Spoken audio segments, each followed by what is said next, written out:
এখন ফলের ঝুড়ির ফলসহ ঝুড়িতে রং করব। প্রথমে বাদামি রং করে নিচ্ছি বা ব্রাউন কালার করে নিচ্ছি, লাইট ব্রাউন, লাইট এবং ডার্ক ব্রাউন দিয়ে ফলের ঝুড়ির রংটা করে নেব।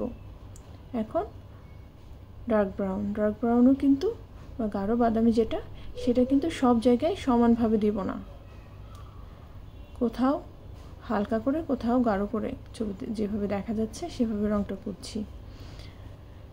যেহেতু এটা বাচ্চাদের ড্রয়িং বা বাচ্চাদেররা আঁকবে, বাচ্চাদের জন্য আঁকা, সেক্ষেত্রে বাচ্চারা তাদের ইচ্ছা মতো যে কোনো রং করতে পারে ঝুড়িতে। এটা নয় যে এখানে আমি বাদামি রং করছি বলে বা ব্রাউন কালার করছি বলে ওরা এই কালারটাই করবে, এমন নয়। ওরা ওদের ইচ্ছা মতো রং করতে পারবে। এর আগে কিন্তু আমরা ফলের ঝুড়ি আঁকা শিখেছি, আজকে শুধু রং করা শিখছি। তাহলে ঝুড়ি রং করা হয়ে গেছে মোটামুটি। এখন ফলগুলি রং করব। এখানে কয়েক ধরনের ফল আছে। একটা হচ্ছে তরমুজ আছে, তারপরে হচ্ছে আঙ্গুর আছে।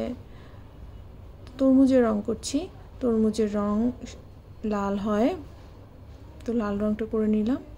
আর অন্য পাশে চোচা যেটা, সেটা হচ্ছে সবুজ রং। তো এখন আঙ্গুরের রং করছি, আঙ্গুরের রং সবুজ রংটা করছি। আঙ্গুরের পাতার রঙও সবুজ হয়, পাতার রং করে নিচ্ছি। আঙ্গুরের কিছু জায়গা, আঙ্গুরে যেখানে ছায়া পড়েছে সেখানে একটু গাঢ় সবুজ রং করে নিলাম, গ্রিন মানে ডার্ক গ্রিন যেটা করে নিচ্ছে। এখন এখানে একটা পেঁপে আছে, পেঁপেটা যেহেতু কাঁচা পাকা, হলুদ, লাল এবং সবুজ রং দিয়ে পেঁপে রংটা করে নিচ্ছি। আরও আছে আপেলের রং লাল করছি। এর আগে কিন্তু তরমুজ, আপেল, আম এগুলো আমরা আলাদাভাবে এঁকেছি। তো এখন আপেলের রংটা হয়ে গেল। এখন আমের রং করছি। আর কমলা, পাকা আম, কমলা সাধারণত একই রকমই রং হয়।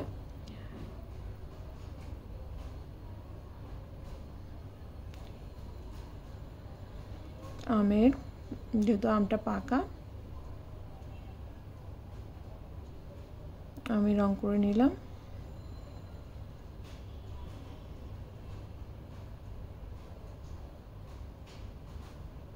এখন আনারসের পাতায় রং করছি।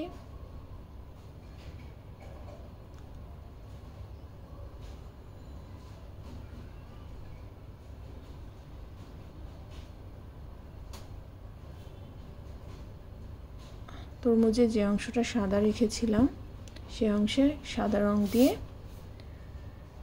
ফিনিশিংটা করে নিলাম। বা এখন তো আনারসে রং করছি, পাকা আনারস, পাকা কাঁচা আনারস, সেক্ষেত্রে হলুদ, সবুজ এবং লাল দিয়ে এটা রংটা কমপ্লিট করব।